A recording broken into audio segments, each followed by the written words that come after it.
বিসমিল্লাহির রহমানির রহিম। আসসালামু আলাইকুম। তসকাজ কিচেন থেকে আপনাদের জন্য আরেকটা রেসিপি নিয়ে এসেছি। আজকে আপনাদের সাথে আমি তেঁতুলের আচার, তেঁতুল সংরক্ষণ করার পদ্ধতি সহ আপনাদের সাথে শেয়ার করব।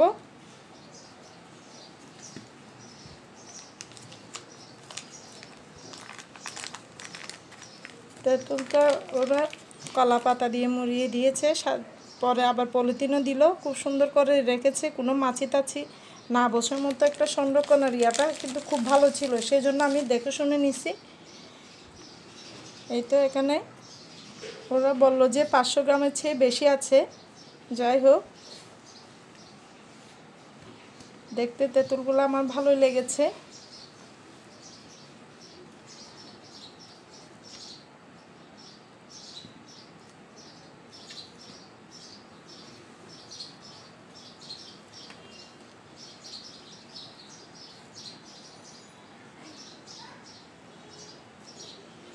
এবার আমি এখান থেকে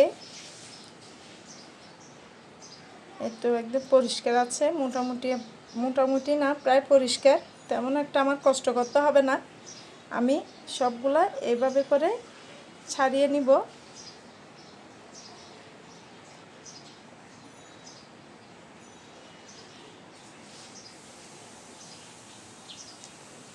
এভাবে করে আমি রেডি করে নিচ্ছি।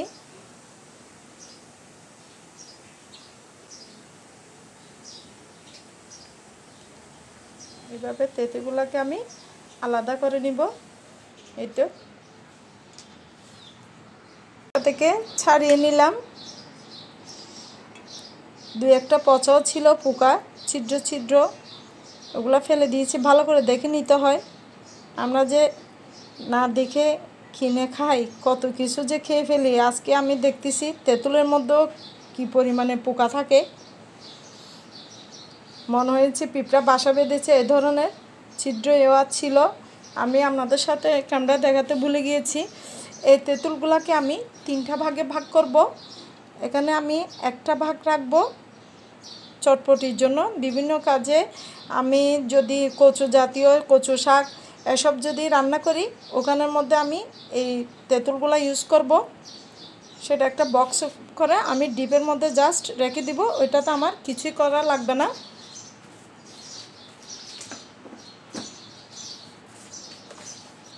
একটা বক্স পরে ডিপে রেখে দিলে ইউজ করার আগে যেখানে দিব তখন আমি 5 মিনিট আগে নিয়ে একটু পানি দিয়ে যদি ভিজিয়ে রাখলে সাথে সাথে এত সুন্দর করে গলে যায়। যেটা চটপটির মধ্যে দিয়ে আপনারা তো জানেন 5 মিনিট আগে একটু ভিজিয়ে রাখতে হয়, বা যার যতটুকু সময় লাগে একটু ভিজিয়ে রাখলে কিন্তু একদম ফুলে যায়। তেঁতুলের এই মাংসগুলো একদম আলাদা হয়ে যায়, বিচি আলাদা হয়ে যায়। সেটা আমরা যখন চটপটিতে দিই তখন আমি ভিজিয়ে রাখি। ভিজিয়ে রাখলে এত সুন্দর করে উঠে যায়। যারা জানেন না তাদের জন্য একটু শেয়ার করলাম।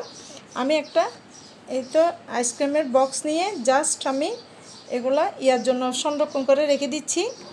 চটপটি, কচু শাক, যেখানে যেখানে লতি আমাদের একটু টক জাতীয় দিতে হবে, সেখানে যদি আমি তেঁতুল দিতে চাই এখান থেকে নিয়ে আমি কয়েক বিচি সাথে সাথে দিয়ে নিতে পারবো। আর চটপটির জন্য ভিজিয়ে ইউজ করব। এটা হচ্ছে আমাদের চটপটির জন্য রাখা, সংরক্ষণ করে ফ্রিজে রেখে দিবা। আর যাদের ফ্রিজের ব্যবস্থা থাকবে না তারা একটু রোদে দিয়ে রেখে দিলে হয়ে যাবে। একটা বয়ম ভরে রোদে দিয়ে রাখলে হয়ে যাবে। এটা হচ্ছে আমি 1 ভাগ নিয়েছি, ডিপে রেখে দিব বক্স করে। আর 2 ভাগের মধ্যে একটাতে আমি তেঁতুলের আচার বানাবো, আরেক ভাগ করব আমি এই যে হাই প্রেশারের জন্য কিন্তু তেঁতুলটা খুবই প্রয়োজন। অনেক সময় খুঁজে পাওয়া যায় না, কারো কাছ থেকে পাওয়া যায় না, কিন্তু প্রেশার যখন বাড়ে সাথে সাথে এখান থেকে 3-4 বিচি নিয়ে একটু পানি দিয়ে গুলিয়ে যদি খাইয়ে দিতে পারে, প্রেশার সাথে সাথে কিন্তু পড়ে যায় হাই প্রেশার। আমি এটার জন্য একটু সংরক্ষণ করে রাখছি, কারণ পুরানো তেঁতুলের প্রয়োজন হয়। এগুলো তো নতুন, আমি যখন এগুলাকে প্রেশারের জন্য যেগুলো আমি রাখবো সেগুলো হালকা লবণ মেরে আমি একটু রোদে দেব। জানালা দিয়ে রোদ, বারান্দায় রোদ বা ছাদের রোদ, যেদিকে রোদটা পাবেন একটু করে রোদ লাগিয়ে রাখলে ভালো। কারণ এখানে তেল আর কোনো মরিচ জাতীয় কিছুই দেওয়া যাবে না। জাস্ট হালকা একটু লবণ মিশাবো।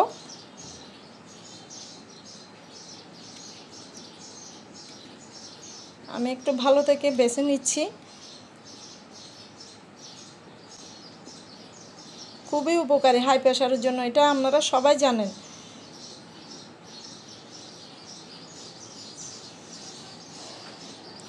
হালকা করে একটু লবণ দিয়ে দিচ্ছি, বেশি না। এটা রোদের মধ্যে শুকিয়ে মিক্স হয়ে যাবে। এটা প্রেশারের জন্য লবণ নিষেধ আছে, কিন্তু এই লবণটা কোনো সমস্যা হবে না। একটু লবণ মেখে রাখলে কিন্তু তেঁতুলটা কিন্তু নষ্ট হবে না। মাঝে মাঝে একটু রোদে দিয়ে রেখে দিলে হয়ে যাবে। আস্তে আস্তে কী হবে, 5-6 মাস যেতে যেতে তেঁতুলের কালারটা একটু কালচে কালচে হয়ে যাবে। 1 বছর হলে আরও কালচে হয়ে যাবে।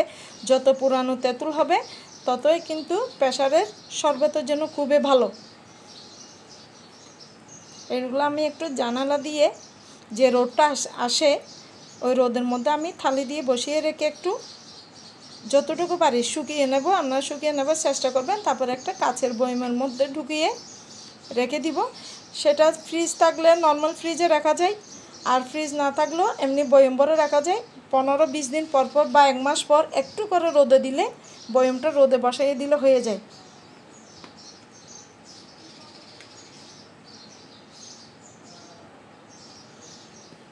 এগুলো হচ্ছে আমি এই প্রেশারের জন্য সংরক্ষণ করে রাখছি। এবার আরেক ভাগ নিয়েছি আমি আচারের জন্য। তেঁতুলের আচার অসাধারণ হয়, কিন্তু আমি এটাতে দিব অল্প পরিমাণে লবণ।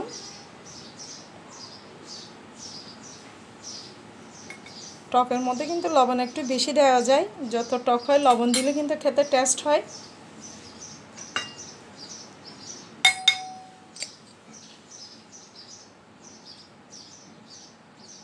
দিয়ে দিচ্ছি 1/2 চামচ চিলি ফ্লেক্স। এটা যদি হাতের কাছে না থাকলে না দিলেও চলবে। আমি এর সাথে একটু লাল মরিচের গুঁড়া ইউজ করব। চিলি ফ্লেক্সটা যদি না থাকে একটু লাল মরিচের গুঁড়া দিয়ে দিলে হয়ে যাবে।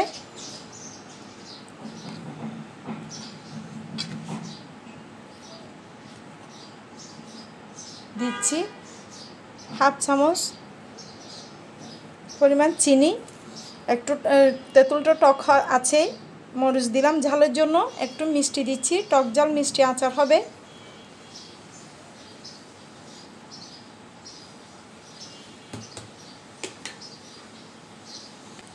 সাথে দিচ্ছি অল্প করে সরিষার তেল। এটা নর্মাল ফ্রিজে রেখে কিন্তু অনেক দিন খেতে পারবেন। আচার বানালে তো আর অনেক দিন রাখতে হয় না, এমনিতে শেষ হয়ে যায়। দুপুরে ভাত খাওয়ার পর একটু টক খেতে খুব ভালো লাগে, ওই সময়টাতে কিন্তু দিচ্ছি।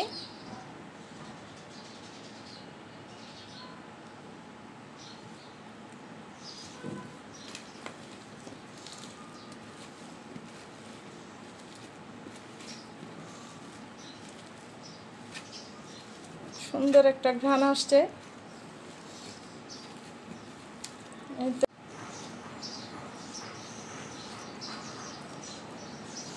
আমি এগুলাকে ছোট ছোট গোল গোল করে